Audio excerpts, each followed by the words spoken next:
Hello, welcome to Brennan's final fitness personal reflection and evaluation for personal development and reflection. This is Jenny. She's my acting stakeholder. So for this task we had a case study 1, and that was just basically looking at a rostering issue we had with the gym. So we had a public holiday coming up and we had staff wanting to leave. And so we had to look at how are we going to make the gym run optimally while they are away, and are we going to have to come up with like shorter closing periods of time, like shorter trading hours, or are we going to have to increase staff hours, employ them to work more? How are we going to best approach the situation without compromising too much business and too much exploiting too many of our staffs, right? So how I came up with the 3 questions was basically looking at data and analysis and statistics, and just analyzing data and thinking how are we going to make this work, right?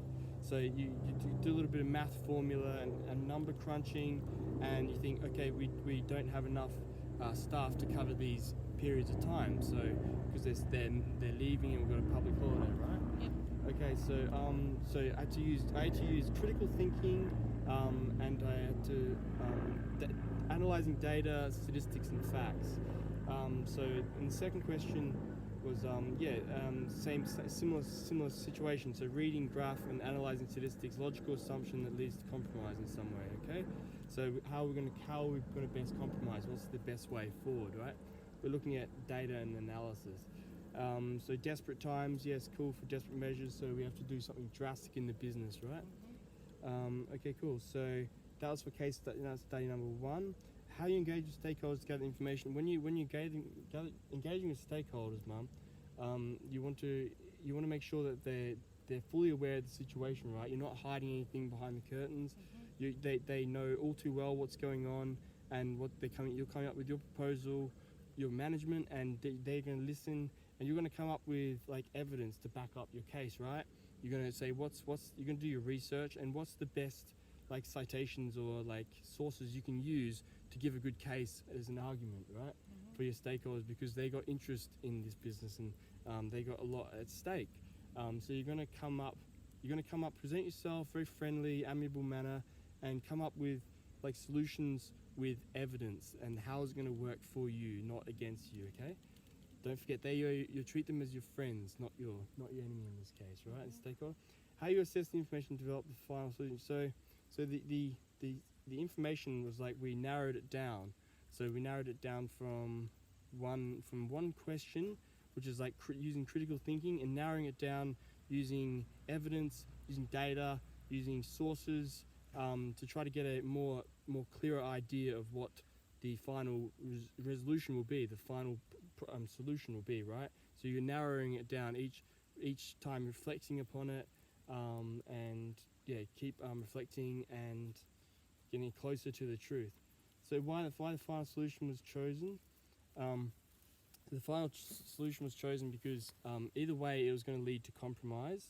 In case study number 1, it was always going to be a compromise. So we just had to think out which was the best way forward. So how are we going to best compromise with the business and not losing business, the integrity of the business, and still respecting staff and treating them with utmost like respect and stuff. So and how are we going to proceed after this very tough period, right? So we're looking towards the future longevity of the business, and we want to survive through this tough period. We don't want to sink. Okay, so case study 2, we looked at what did we look at? Was it CECs, accredited education, continuing accredited education accreditation. Anyway, so that was a new one to me. So we're looking at how. So when you're doing an online profile, right, fitness profile, you got 2 parties. You got the industry, right, the fitness industry, the trainers, and you got the people that are the trainees. Like you got 2 parties. So you got to like balance it out, and both have to work amicably in an amiable environment to cater towards each other's needs and and to help each other out in a way. So it's an online platform. It's called AusActive. We looked into, on this case study number 2, we looked into how are we going to maintain an online profile and a reputable integrity, so a reputation online. So how are we going to achieve a status and how we're going to keep that going. So and this was during a very tough period, so COVID period. So I had to look at the data which I had, which was, okay, this was, you're trying to work in the fitness industry during a very tough period of time, which is the COVID pandemic, right? So you got a lot of challenges and stuff, right? So with the first aid course, you had to how are you going to get the first aid course? So it's a very practical and pragmatic thing. You're in person giving the CPR. So how are we going to get it done? Like, how are we going to get the courses, get enough CECs to be and continue our reputation online, right? So we can be found by other fitness industries. Okay. So and then we're looking at that, and so we had for these 3 questions, I had to use critical thinking, looking at data analysis, similar to case number study 1.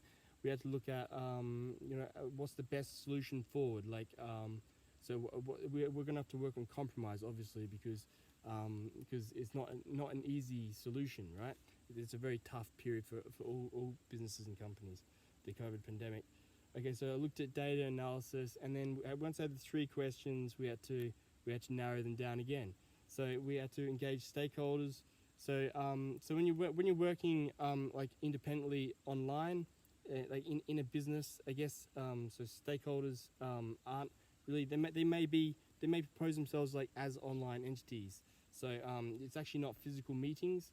So with this scenario, maybe we hosted a Zoom seminar or something to engage with our stakeholders, came up with evidence. Okay, this is this and this is that. So I'm struggling to get my my employees here are struggling to get their CEs and their first aid certificates. How are we going to best help them forward here? So we're going to give them every single leg up we possibly can, and so how are we going to best make them towards their success, their goals, right? So as stakeholders, we're looking at what's ways we can subsidize, incentivize our staff here to really help them out and help them on their way. So so we looked at Zoom seminars during the COVID time. How you assess the information to help the final solution was, again, we narrowed it down, narrowed down the points. So if we're going to need to get CEC, then we're going to have perseverance and really look and open our options and our doors and windows, and have a broad perspective, and don't give up. Have a broad perspective, and why the final solution was chosen for the AusActive CECs. So we came up with the idea that so you have to. So keep it up, keep up the perseverance during the hard times. It's very difficult for everyone, but maintain an online profile and look for other options, like viable options. So look around and keep your eyes open, and it will come. The option and the gateway will come automatically. So you just got to persevere with it. So this solution, just to reiterate there, which was. Solutions and data, reduce, so this one, so the summarizing the dashboard, develop solution. Don't limit yourself to one platform or one sector. Expose yourself to a vast online environment of nationally accredited and recognized training courses and platforms. Keep assisting the field of fitness during struggling times and hope things get better. Keep your options open and look for flexible learning plans. Blah blah. So expose yourself to a varied array of different online platforms. Use technologies. Promote yourself for the better of the business and yourself. Use modern technology at your disposal. Okay, Jenny. Well, it's heading towards the 10 minutes there. So we're just looking for 10 minutes. Sorry, a couple minutes of questioning. So, I would like to gather just a bit of feedback from my audience here. So looking at like 2 questions you have for me. They could be like, how did you whatever comes to mind, basically. So why can't you rent it out? Rent out what? The facility in the absence of your workers there. Oh yeah, of course. That's a very good. Mum comes up with a very good question. So, she's basically asking is why can't you have the gym like open, operational Yeah. in the absence of staff? It's a very good question because you can if it's you need to have it monitored. You need to have make sure it's licensed. Like it's you can't just like just open up a shed and then have people there paying customers. It's got to be all this stuff and all the right licenses and adopting laws, right laws, legislations, principles, all this stuff, legalities. Absolutely you can have it unmonitored. You won't have fitness training staff out there to maybe perhaps clean up the weights or do all these things, wipe down the bench or for any help or you need or any admin staff at the front. You may not have that, but it's definitely a viable option for business revenue to not close. So absolutely provide it set up and it can be done absolutely. And then case study 2, any questions? Well, what about considering paying someone overtime to run everything? Considering And doing a cost study on what it would on the extra accounting. Yeah, accounting to cover the cost of his overtime wages. Or hers. So for the business? Yeah. Absolutely. You should have a that's what the role as CEO or management is, to take care of those matters. Is there any questions with case study 2? No. No? Okay. So yeah, absolutely. The role of the accounting is for the management or CEO of the industry or business sector. So they'll leave that up to them, hey? The big heads of the industry. Okay, Jenny, thank you so much for No worries. joining us. Thank you. No worries. Thanks, Bren. Thanks, Tim, if you're doing this. I appreciate all your help, mate, and you're an absolute legend. See you now.